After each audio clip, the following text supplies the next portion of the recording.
ನಮಸ್ಕಾರ ಎಲ್ರಿಗೂ. ನಿಮ್ಗೊಂದು ಕ್ವಶನ್ ಕೇಳ್ತೀನಿ ನಾನು. ನೀವು ಆಫೀಸಿಂದ ಮನೆಗೆ ಬರ್ತಾ ರೋಡಲ್ಲಿ ಎಷ್ಟು ಜನ ವೈಟ್ ಶರ್ಟ್ ಹಾಕ್ಕೊಂಡಿದ್ರು ಅಂತ ಕೇಳಿದ್ರೆ ನಿಮ್ಮ ಆನ್ಸರ್ ಏನಿರುತ್ತೆ? ಸಾಮಾನ್ಯವಾಗಿ ನಾವೆಲ್ಲ ಹೇಳೋದು ಗೊತ್ತಿಲ್ಲ, ಎಕ್ಸಾಕ್ಟ್ ಕೌಂಟ್ ಗೊತ್ತಿಲ್ಲ, ಬಟ್ ತುಂಬ ಜನ ಇದ್ದರು, ಬಟ್ ಎಕ್ಸಾಕ್ಟ್ ಕೌಂಟ್ ಅಂತ ನಂಗೆ ಗೊತ್ತಿಲ್ಲ ಅಂತ ಹೇಳ್ತೀವಲ್ವಾ.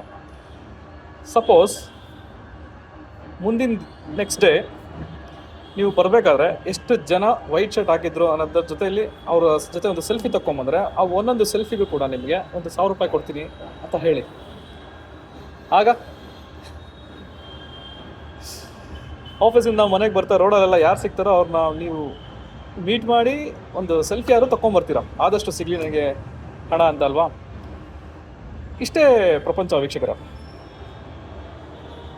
ನಾವು ಏನೇನಾದರೂ ನಾವು ಹುಡುಕಬೇಕು ಅನ್ನೋ ಒಂದು ಸ್ಪಷ್ಟ ಜ್ಞಾನ ಇದ್ದರೆ, ಒಂದು ಸ್ಪಷ್ಟ ಆಲೋಚನೆ ಇದ್ದರೆ ನಮಗೆ ಅದು ಸಿಗುತ್ತೆ. ಭಗವಂತ ಮನುಷ್ಯನಿಗೆ ಏನು ಬೇಕೋ ಅದನ್ನೆಲ್ಲ ಈ ಭೂಮಿಲಿ ನೀಡಿದ್ದಾನೆ. ನಮಗೆ ಏನೇನು ಬೇಕೋ ಅವನ್ನೆಲ್ಲ ಕರುಣಿಸಿರ್ತಾನೆ. ಬಟ್ ನಾವು ಅದನ್ನು ಹುಡುಕಿ ತೆಗಿಯೋದಿರೋದಲ್ಲ, ಅದು ನಮ್ಮ ಕರ್ತವ್ಯ ಆಗಿರುತ್ತೆ. ಅಂದರೆ the brain works like this. Suppose ನಿಮಗೇನಾದರೂ ಬೇಕು ಅಂತ ಅಂದ್ಕೊಂಡ್ರೆ ನೀವು ಬ್ರೈನ್ಗೆ ಹೇಳ್ತಿರಲ್ಲ ಇದನ್ನು ಹುಡುಕಬೇಕು ನಾನು ಅಂತ. ಸೊ ಹೋಗಿದ ಕಡೆ ಎಲ್ಲ ನಾವು ಅದನ್ನು ಹುಡುಕ್ತೀವಿ ಅಲ್ವಾ. ಈಗ ಸಪೋಸ್ ನಾವು ಯಾವುದೋ ಒಂದು ಬ್ರ್ಯಾಂಡೆಡ್ ಫೋನ್ ಅಥವಾ ಶೂಸು ಅಥವಾ ಒಂದು ಬಟ್ಟೆ ತೊಗೋಬೇಕು ಅಂತ ಅಂದ್ಕೊಂಡ್ರೆ ಆ ಪರ್ಟಿಕ್ಯುಲರ್ ಸ್ಟೋರ್ಗೆ ನಾವು ಹುಡ್ಕೊಂಡು ಹೋಗ್ತೀವಿ ಅಲ್ವಾ. ಹುಡ್ಕೊಂಡು ಹೋಗಿ ನಮ್ಗೆ ಏನು ಬೇಕೋ ಅದನ್ನು ನಾವು ತೊಗೋತೀವಿ. ಎಲ್ಲಿದ್ರೂ ಅಷ್ಟೇ ನಮ್ಮ ಬ್ರೈನು ಸರ್ಚ್ ಮೋಡ್ಗಿದ್ರೆ ಮಾತ್ರ we are able to do certain things ಅಲ್ವಾ. ಅದು ಬಿಟ್ಟು ನಾವು ಕಣ್ಣು ಮುಚ್ಕೊಂಡು, ಈಗ ನಾವು ಕಣ್ಣು ಮುಚ್ಚಿದ್ರೆ ಪ್ರಪಂಚದಲ್ಲಿ ಏನೂ ಕಾಣಿಸಲ್ಲ ಅಲ್ವಾ. ಅದೇ ನಮ್ಮ ಕಣ್ಣು ಓಪನ್ ಮಾಡಿದ್ರೆ, ತೆರೆದಿಟ್ಕೊಂಡು ನಾವು ಸ್ಪಷ್ಟವಾಗಿ ನಾವು ನೋಡಿದ್ರೆ ನಮ್ಗೆ ಏನು ಬೇಕು ಅನ್ನೋದು ನಾವು ಹುಡುಕಿ ತಗೋಬೋದು. ಈವನ್ ಗೋಲ್ಸ್, ನಿಮ್ಗೆ ಏನು ಗುರಿ ಸಾಧಿಸಬೇಕು ಅಂತ ನೀವು ಅಂದ್ಕೊಂಡಿದ್ದೀರಾ, ಅದಕ್ಕೆ ಏನೇನು ಬೇಕು ಅನ್ನೋದನ್ನ ನಾವು ತಿಳ್ಕೊಂಡ್ರೆ ಮಾತ್ರ ನಾವು ಆ ಗುರಿ ಸಾಧಿಸೋಕ್ಕಾಗತ್ತೆ. ಮೊದಲಿಗೆ ನಾವು ಸ್ಪಷ್ಟವಾಗಿ ನಾವು ಏನು ಮಾಡಬೇಕು ಅನ್ನೋದನ್ನ ತಿಳ್ಕೊಬೇಕು ಕೆಲಸ ಮಾಡೋಕ್ಕೆ ಮುಂಚೆ. ಎಷ್ಟೋ ಸಲ ಕಣ್ಮುಂದೆನೇ ಆಪರ್ಚುನಿಟಿಗಳು ಬಂದು ಹೋಗ್ತಾ ಇರ್ತವೆ, ಬಟ್ ನಾವು ಗಮನ ಕೊಟ್ಟಿರಲ್ಲ ಅಲ್ವಾ. ನಾವು ಗಮನ ಕೊಟ್ಟು ಹುಡುಕಬೇಕಾದ್ರೆ ನಮಗೆ ಅವಾಗ ಕಷ್ಟ ಅನಿಸುತ್ತೆ. ಬಟ್ ತುಂಬ ಒಂದು ಅದೃಷ್ಟ ಆಗಲಿ ಅಥವಾ ಆಪರ್ಚುನಿಟೀಸ್ ಆಗಲಿ ಕಣ್ಮುಂದೆನೇ ಓಡಾಡ್ತಾ ಇದ್ರು ಕೂಡ ನಾವು ಅದ್ರ ಬಗ್ಗೆ ತಲೆ ಕೆಡ್ಸ್ಕೊಂಡಿರಲ್ಲ. ಯಾಕೆಂದರೆ ನಾವು ಅವಾಗ ಅದನ್ನು ಹುಡುಕ್ತಾ ಇರಲ್ಲ. ಒಂದು ಸಲ ನಾವು ಅದನ್ನು ಹುಡುಕಬೇಕು ಅಂತ ನಾವು ಅಂದ್ಕೊಂಡ್ರೆ ಆಗ ನಾವು ಅದನ್ನು ಹುಡ್ಕೊಂಡು ಬೆನ್ನತ್ತಿ ಅದನ್ನು ಪಡ್ಕೊತೀವಿ. ಅಷ್ಟೇ ಜೀವನದಲ್ಲೂ ಅಷ್ಟೇ. ನಾವು ಏನು ಬೇಕು ಅನ್ನೋದನ್ನು ನಾವು ಹುಡುಕಬೇಕು ಅನ್ನೋದನ್ನು ನಾವು ಫಸ್ಟ್ ತಿಳ್ಕೊಂಡ್ರೆ ವಿಲ್ ಗೆಟ್ ಇಟ್ ಅಲ್ವಾ. ಈ ಸೃಷ್ಟಿಯಲ್ಲಿ ನಾವು ಒಳಗಣ್ಣನ್ನು ತರಿಬೇಕು.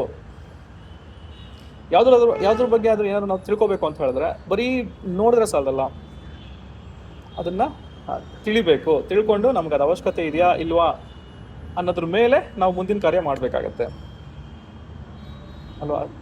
ಸಿಕ್ಕಿದ್ದೆಲ್ಲ ಬೇಕು ನಮಗೆ ಅಂತ ಹೊರಟ್ರೆ ನೀವು ಯಾವುದನ್ನು ಪಡ್ಕೊಳಕ್ಕಾಗಲ್ಲ.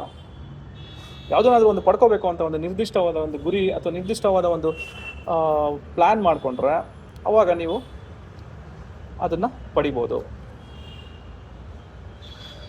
ಅಲ್ವಾ. So always remember this. Keep your brain in search mode when you are searching for something.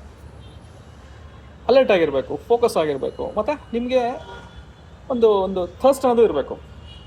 ಇಂಗಿತ ಅಂತ ಹೇಳ್ತೀವಲ್ಲ, ಅದು ಇದ್ದರೆ ಮಾತ್ರ ನೀವು ಏನೇ ಒಂದು ಯಶಸ್ಸು ಸಾಧಿಸೋಕ್ಕೆ ಸಾಧ್ಯ. ಕುಂತ ಕಡೆನೇ ಎಲ್ಲ ಬರಬೇಕು ಅಥವಾ ನಾನು ಇರೋದ ಕಡೆನೇ ಎಲ್ಲ ಆಗಬೇಕು ಅಂದರೆ ಆಗಲ್ಲ. ನೀವು ಶ್ರಮ ಪಡಬೇಕು ಅಲ್ವಾ. ಸೊ ನಾನು ಹೇಳಕೊಟ್ಟಿರೋದು ಇಷ್ಟೇ ವೀಕ್ಷಕರೇ ಈ ವಿಡಿಯೋದಲ್ಲಿ.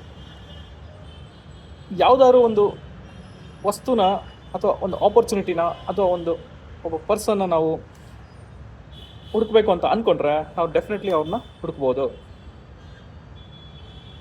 ಏನಾದರೂ ಸರಿ ಅದು ನಾವೊಂದು ಪಡ್ಕೋಬೇಕು ಅಂತ ಒಂದು ಇಚ್ಛಾಶಕ್ತಿ, ಕಾನ್ಫಿಡೆಂಟ್ ಲೆವೆಲ್ ಮತ್ತು ನಮಗೊಂದು ಪ್ಯಾಷನ್ ಇದ್ದರೆ